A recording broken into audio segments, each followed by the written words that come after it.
Today is Monday, September 23rd, and this is William Michael of the Classical Liberal Arts Academy. Yesterday, I believe it was yesterday, I posted a talk titled, What's Needed for Success in Real Classical Homeschooling? What's Needed for Success in Real Classical Homeschooling, which I think is an important talk.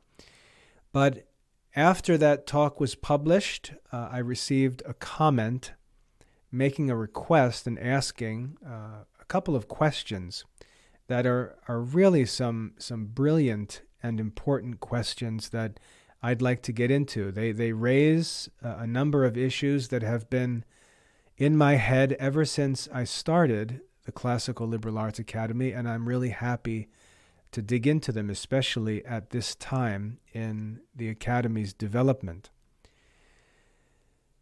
The woman who made the comments wrote the following, and she says in this comment that her native language is Portuguese. So if the English is a little bit awkward, it's because it's not her native language.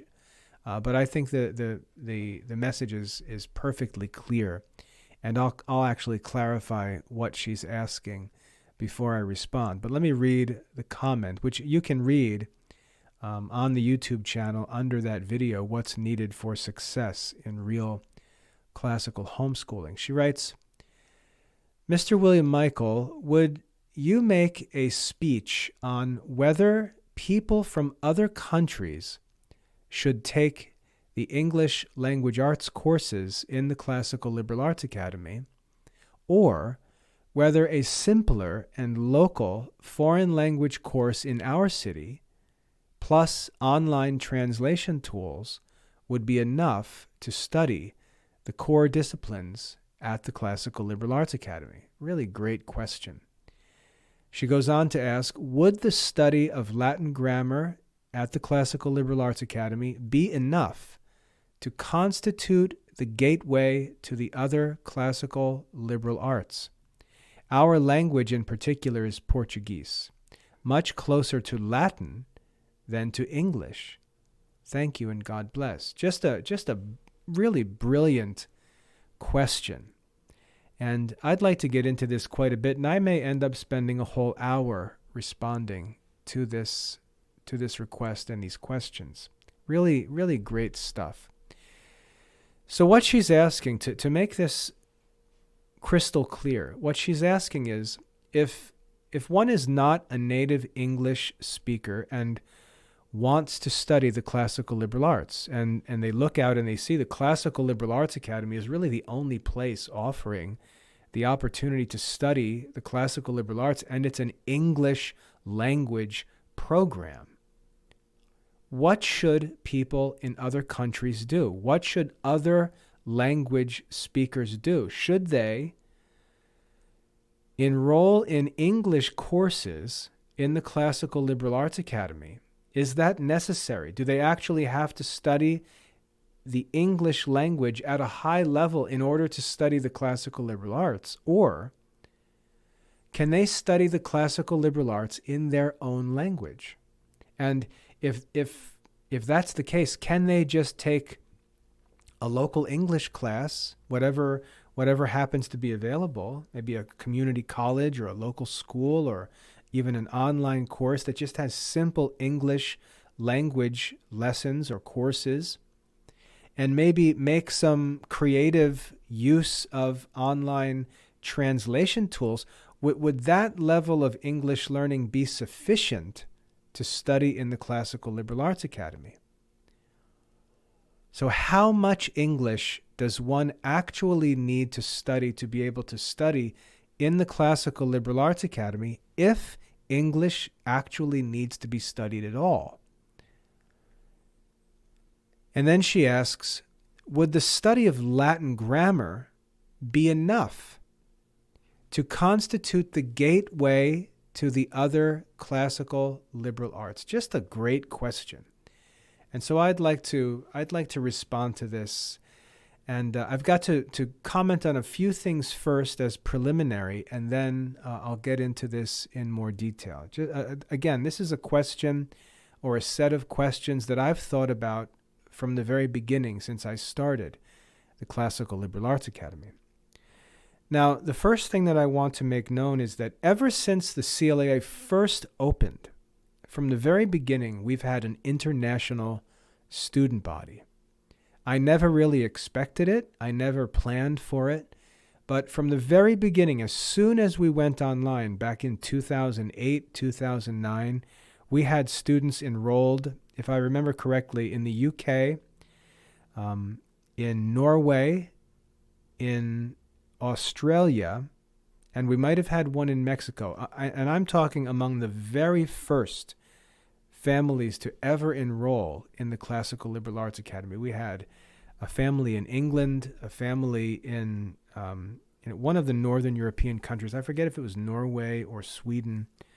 And then in Australia and down in Mexico. And I should have known what was coming, but I never anticipated the international interest in the study of the classical liberal arts. It's pretty stupid when I think about it, but I never anticipated that the Classical Liberal Arts Academy would catch on in other countries as well as it has. We have students today from all over the world.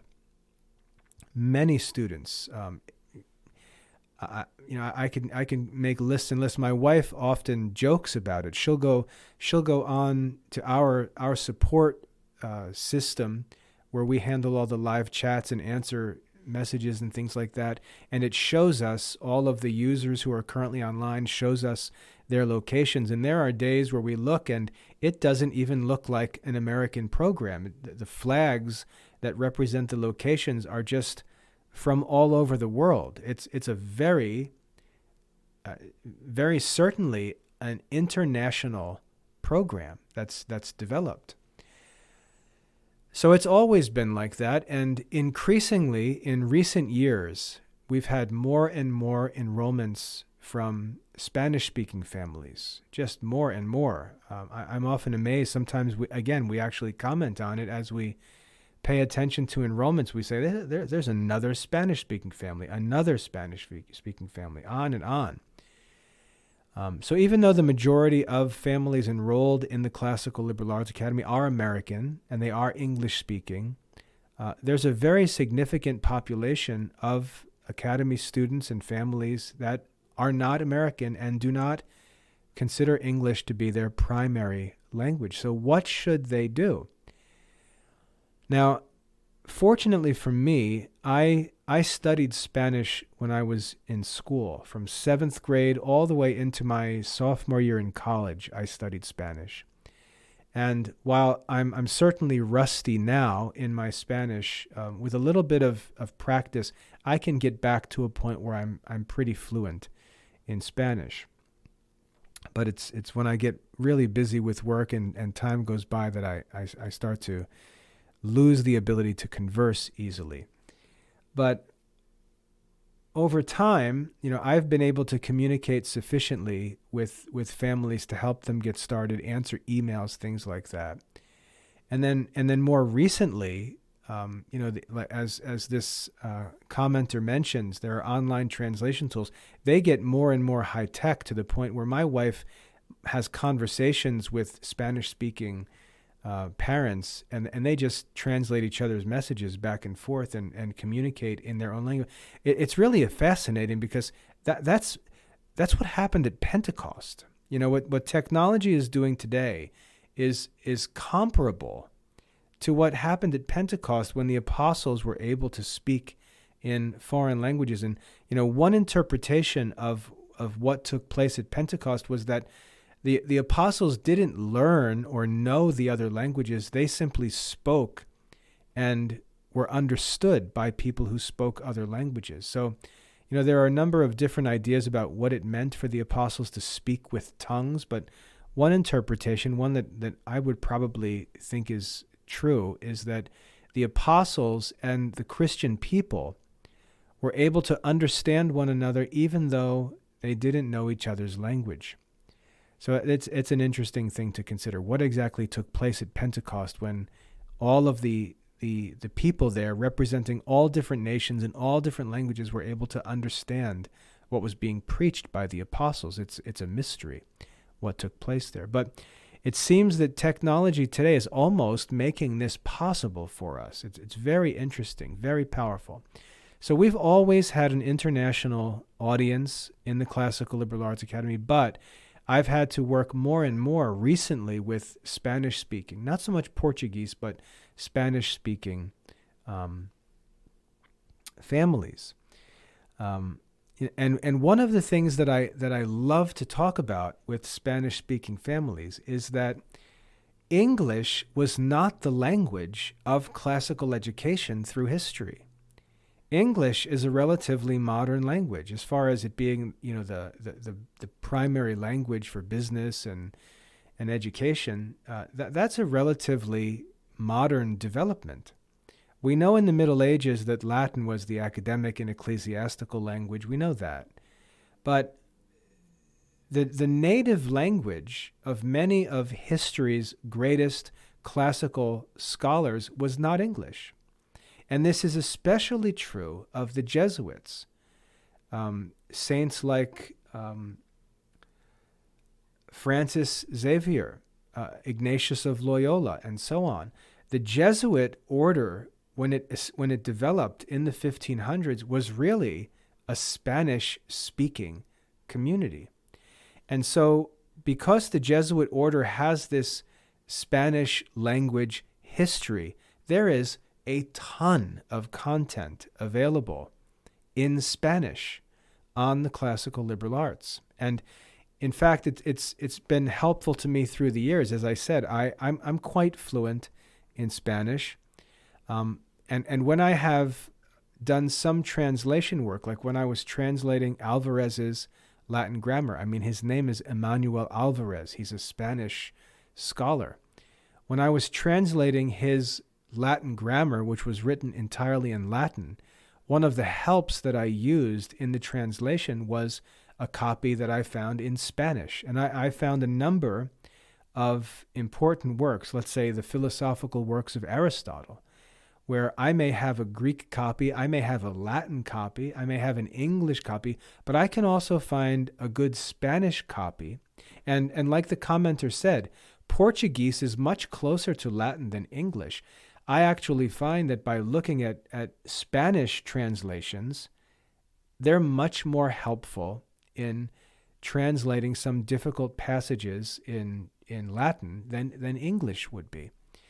So I've often talked with Spanish-speaking contacts, people who get in touch with us about studying, and say, if you only knew how much material from the history of classical education in Europe was published in Spanish language texts, you'd really be amazed. There's so much to uncover, to search out and uncover. And if you think about the mission of the Classical Liberal Arts Academy to research, to restore, publish, and teach the classical liberal arts, obviously much of my work is done in the English language.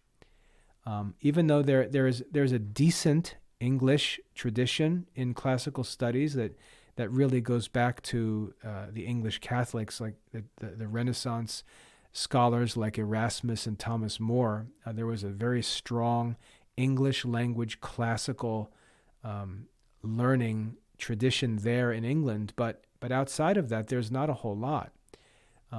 I would argue that there may be more available in Spanish languages, especially French. Think about it.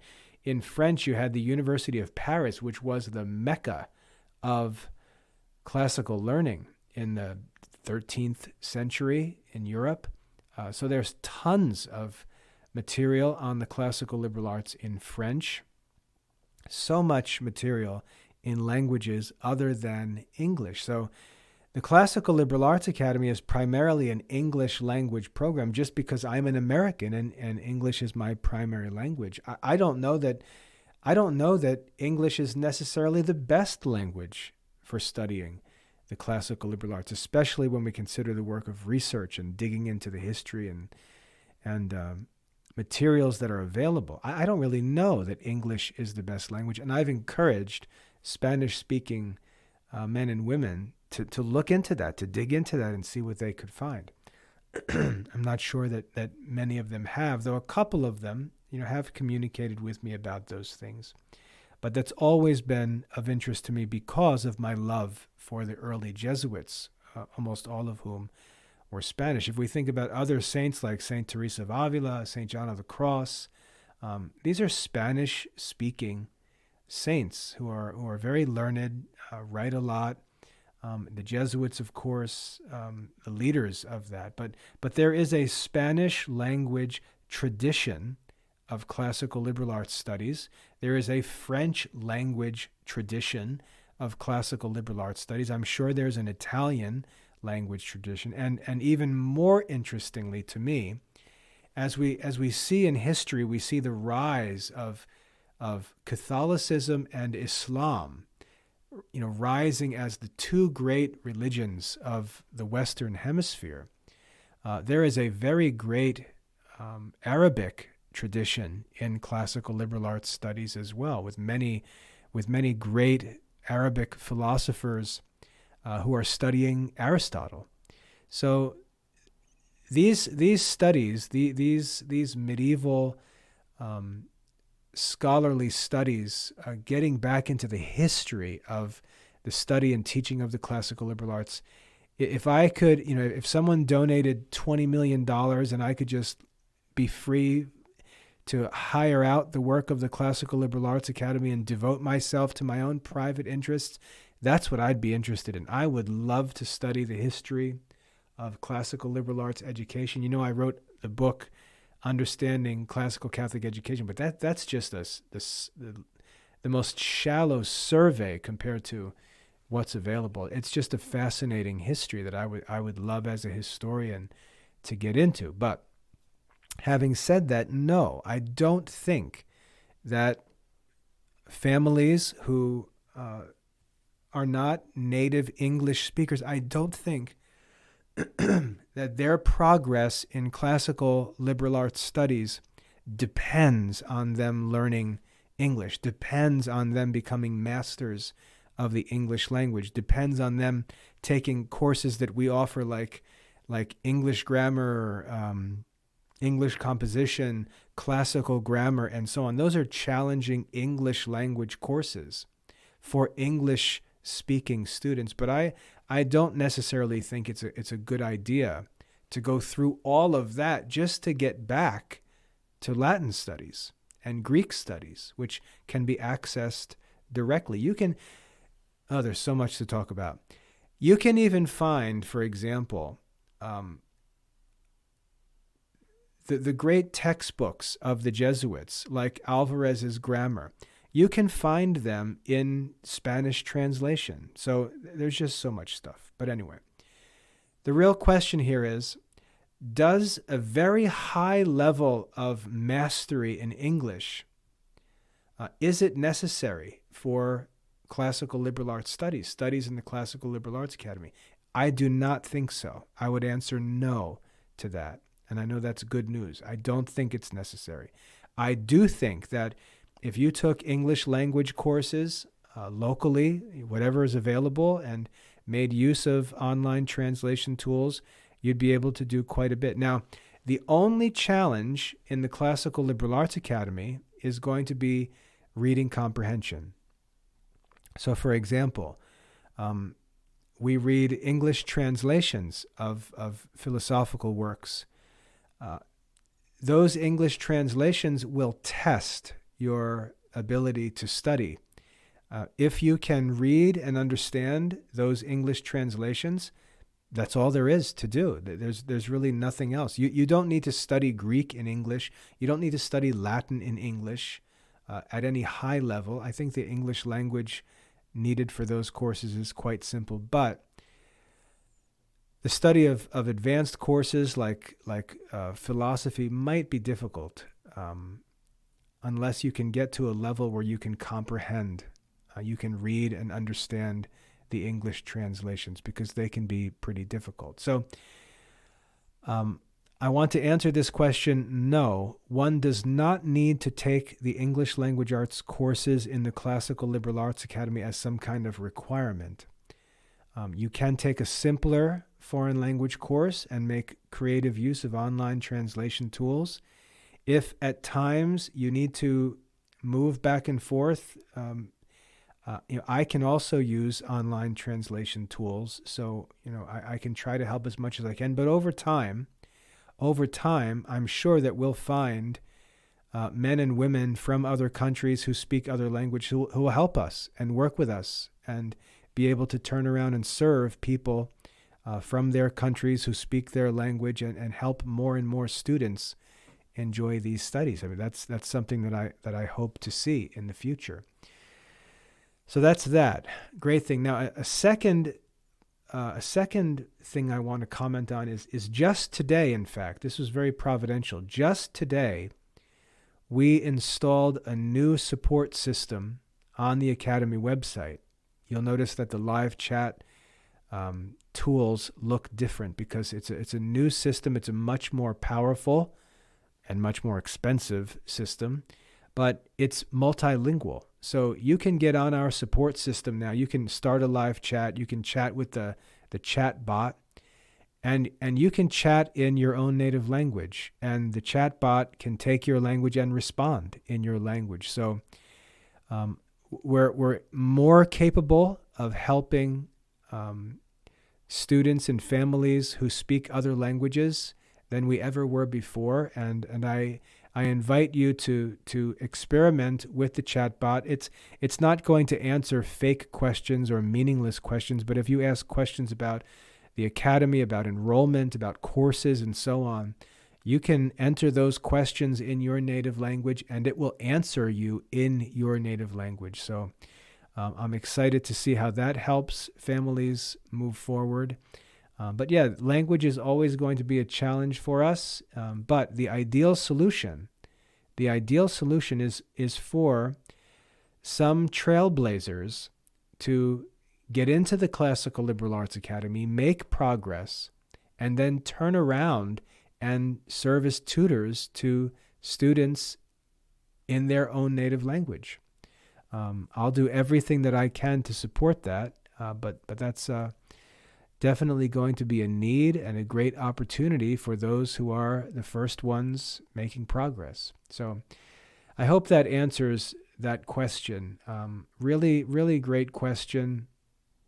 One that I think about all the time and find very fascinating. I'm not sure how much material can be found in other languages in the history of the classical liberal arts, but I know it exists because when I've looked, I've found it quite easily.